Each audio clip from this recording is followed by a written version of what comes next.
Kisah ini dimulai pada tahun 1956 di sudut kota Chicago yang dingin dan tenang. Di sana berdiri sebuah toko pakaian sederhana namun memiliki sentuhan elegan khas Inggris. Toko itu milik seorang pria tua bernama Leonard Burling, seorang imigran dari Inggris yang kini mencoba hidup baru di tanah Amerika. Sebelum menetap di Chicago, Leonard pernah menjadi bagian dari dunia mode kelas atas di London, di mana ia bekerja bertahun-tahun di butik paling bergengsi yang hanya menerima pelanggan kalangan elit. Namun pada satu titik dalam hidupnya, Leonard memilih meninggalkan semua itu dan memulai usaha kecilnya sendiri. Ia membuka toko pakaian yang tampak biasa di mata orang awam, tapi kualitas jahitannya membuat banyak orang terkesan. Dalam menjalankan tokonya, Leonard tidak bekerja sendirian. Ia memperkerjakan seorang wanita muda bernama Mabel Shaun yang bukan hanya cekatan, tetapi juga memiliki impian besar untuk menjelajahi dunia. Seiring waktu, reputasi toko Leonard menyebar ke berbagai penjuru kota. Pelanggan-pelanggan penting berdatangan, termasuk keluarga Boyle, yaitu kelompok mafia paling ditakuti dan berpengaruh di Chicago. Namun, kedatangan mereka bukan hanya untuk memesan setelan jas, melainkan juga memanfaatkan kotak surat rahasia yang tersedia di dalam toko. Leonard memang sengaja menyediakan kotak itu, tempat para pelanggan biasa meninggalkan pesan atau informasi tanpa menarik perhatian siapapun.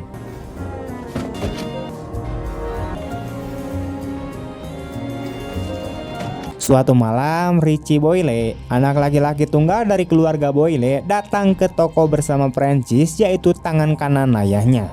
Mereka datang untuk mengambil surat dari rekan rahasia mereka. Leonard tetap tenang seperti biasa. Ia tidak mencampuri urusan mereka dan terus melanjutkan pekerjaannya menjahit.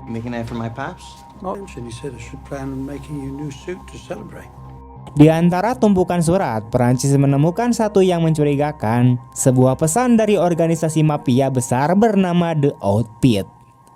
Richie segera meminta Leonard untuk meninggalkan ruangan karena merasa surat itu terlalu sensitif.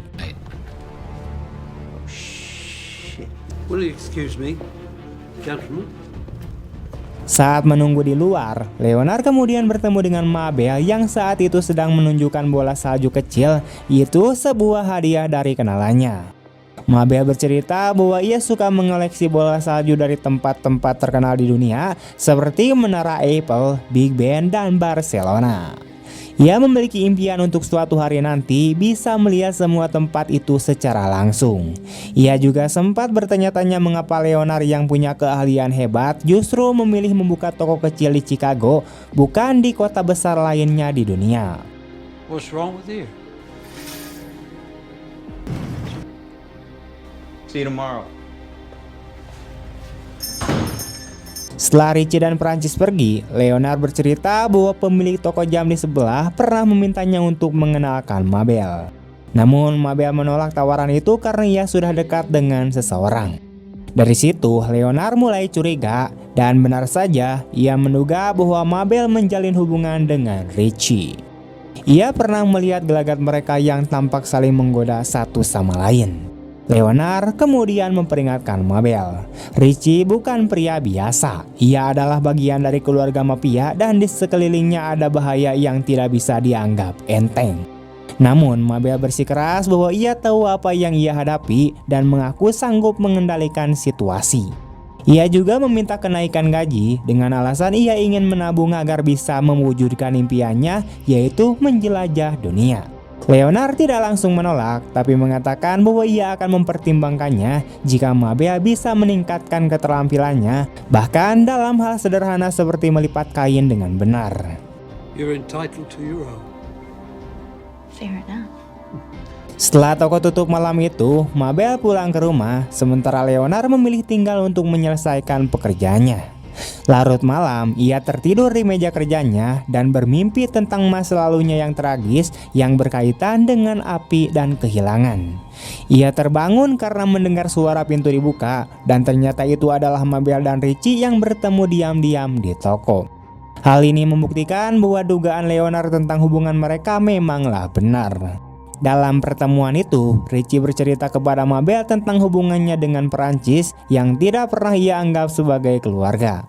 Meskipun Perancis pernah menyelamatkan ayahnya yaitu Roy Boyle, Richie merasa ayahnya lebih percaya pada Perancis daripada dirinya sendiri. Dari kejauhan, Leonard mendengar pembicaraan mereka dan secara tak sengaja menjatuhkan sesuatu yang menimbulkan suara. Fuck was that? Namun ia dengan cepat pura-pura tertidur sehingga tidak menimbulkan kecurigaan. Mabel lalu membawa Richie keluar dengan tenang agar tidak mengganggu tidurnya Leonard. That door. Beberapa hari kemudian, Richie dan Francis kembali ke toko untuk mengambil surat seperti yang biasa mereka lakukan setiap minggu. Malam itu, mereka menemukan amplop lain dari The Outbeat yang berisikan surat dan kaset rekaman. Menyadari pentingnya isi kaset itu, mereka segera pergi untuk melaporkan kepada Roy Boyle.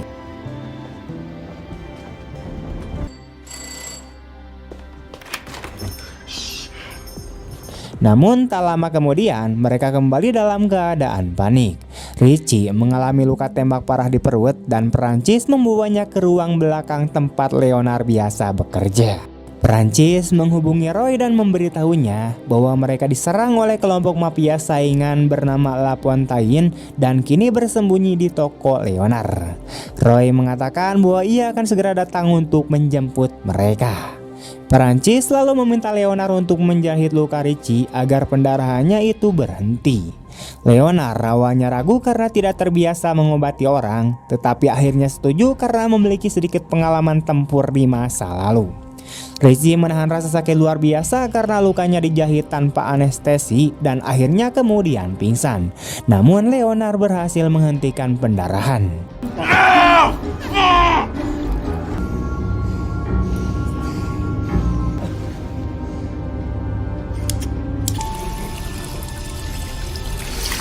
Sementara itu, Perancis membawa kaset dan meminta Leonard untuk menjaga Richie.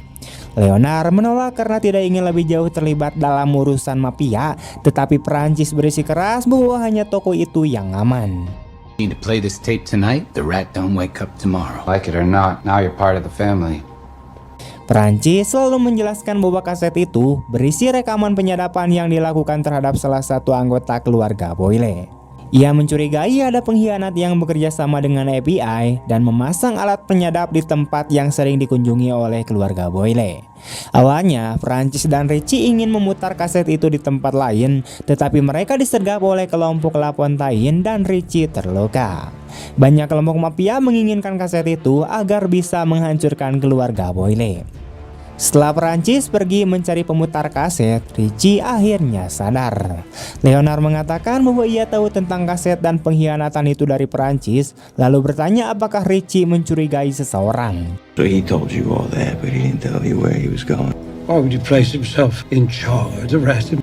Leonard kemudian mengatakan bahwa bisa saja pengkhianat itu adalah orang dekat keluarga Boyle, namun bukan bagian dari keluarga itu sendiri. Ia kemudian secara santai berkata bahwa dirinya adalah si pengkhianat. Richie hanya diam sejenak lalu tertawa keras karena mengira Leonard hanya bercanda. Leonard ikut tertawa dan kembali menjahit. Richie mengatakan bahwa Leonard tidak mungkin pengkhianat karena ia hanya seorang penjahit biasa.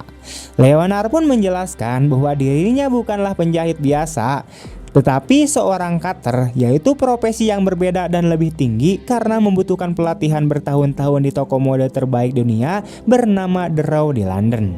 Ia pernah menjadi murid di sana sebelum akhirnya membuka tokonya sendiri. Ia lalu kembali menyinggung tentang Perancis yang begitu bersemangat mencari pengkhianat dan mengatakan bahwa bisa saja Perancis sendirilah yang pengkhianat. Tak lama kemudian, Perancis kembali ke toko. Sebelum bertemu dengan Richie, Leonard berbisik pada Perancis bahwa Richie mencurigainya dan telah membuka koper yang ditinggalkan. Leonard dengan jelas sedang memanipulasi keduanya agar saling curiga. Just thinks she can pull one over on me. Me? I know who the rat is, he says. He's lost a lot of blood. He's probably light in the head.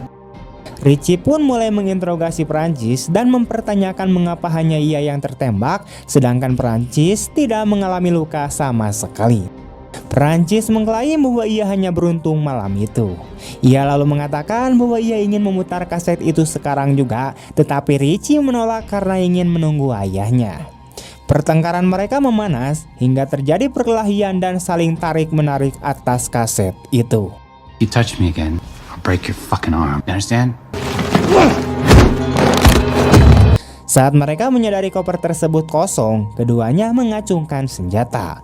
Richie menembak lebih dulu tetapi meleset, sementara tembakan Perancis mengenai leher Richie dan langsung menewaskannya. Why? Because you're dumb, you're arrogant, slow. It's because you're weak. Perancis segera mencari kaset yang ia pikir disembunyikan oleh Richie. Tak lama kemudian, Roy Boyle dan anak buahnya tiba di toko. Perancis panik dan meminta Leonard untuk menyembunyikan mayat Richie serta membersihkan darahnya. Saat Roy masuk, lantai sudah bersih. Perancis selalu berbohong dan mengatakan bahwa Richie pergi dengan membawa kaset tanpa memberitahu kemana arahnya. Roy meminta Perancis untuk segera mencari Richie dan membawanya kembali.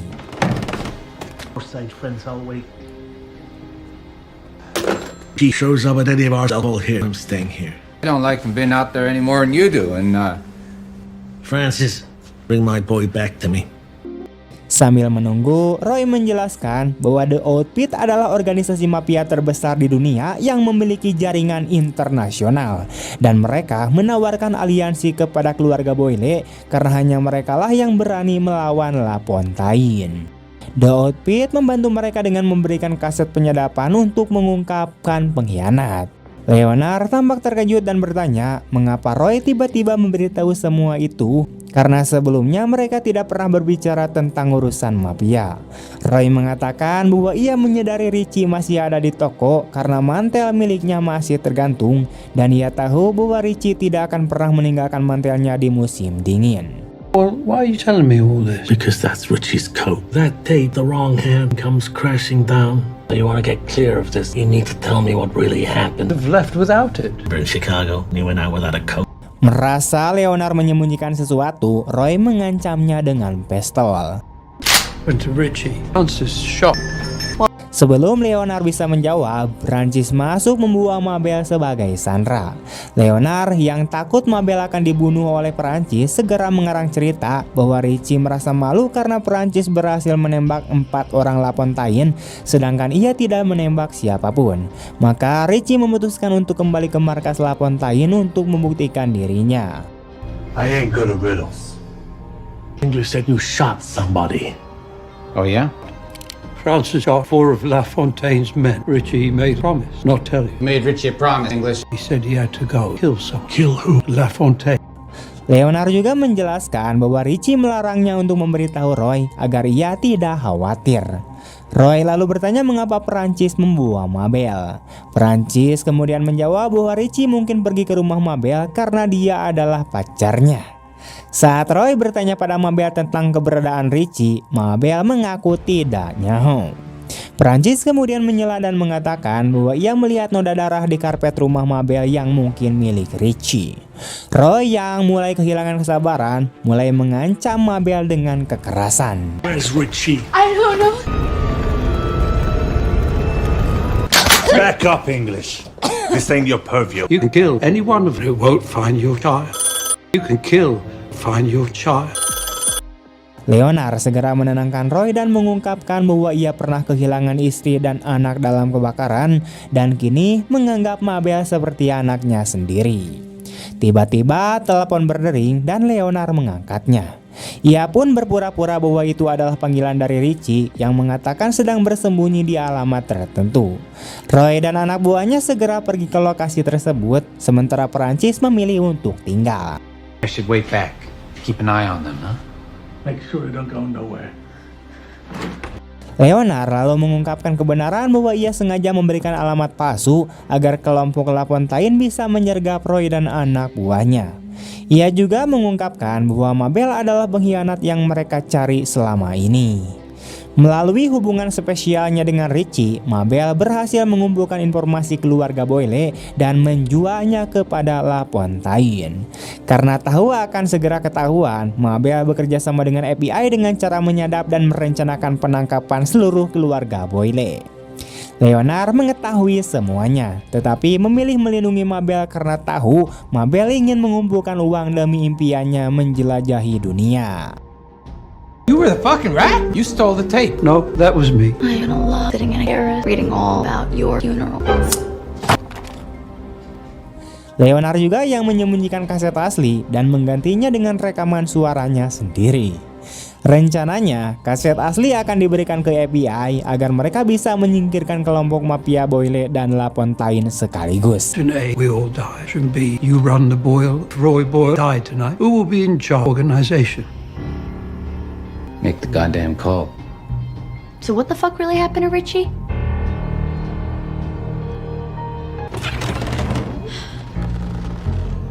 Saat LaFontaine tiba di toko untuk menyerahkan uang sebagai imbalan atas kaset, Leonard dan Mabel menggunakan kode yang telah disepakati untuk mengungkap posisi Perancis. We're not showing you the tape till we use the money.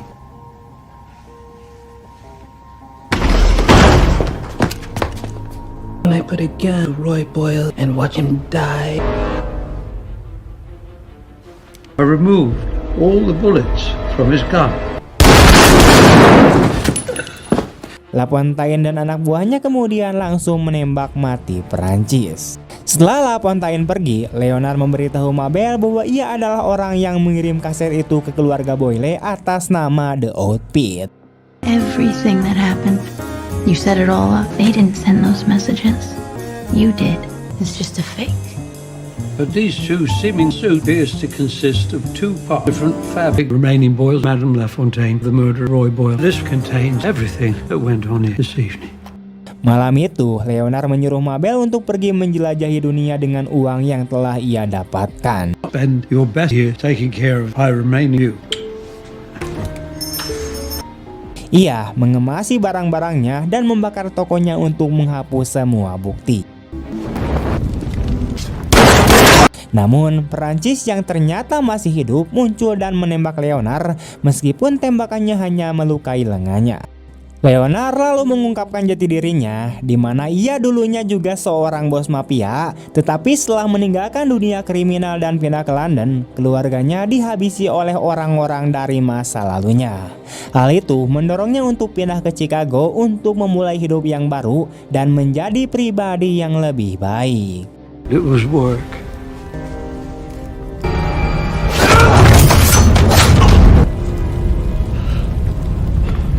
Film ini kemudian berakhir dengan Leonard meninggalkan tokonya yang terbakar, bertekad menjalani kehidupan yang lebih baik dari sekarang. You sit at your board and you start again. Tamat!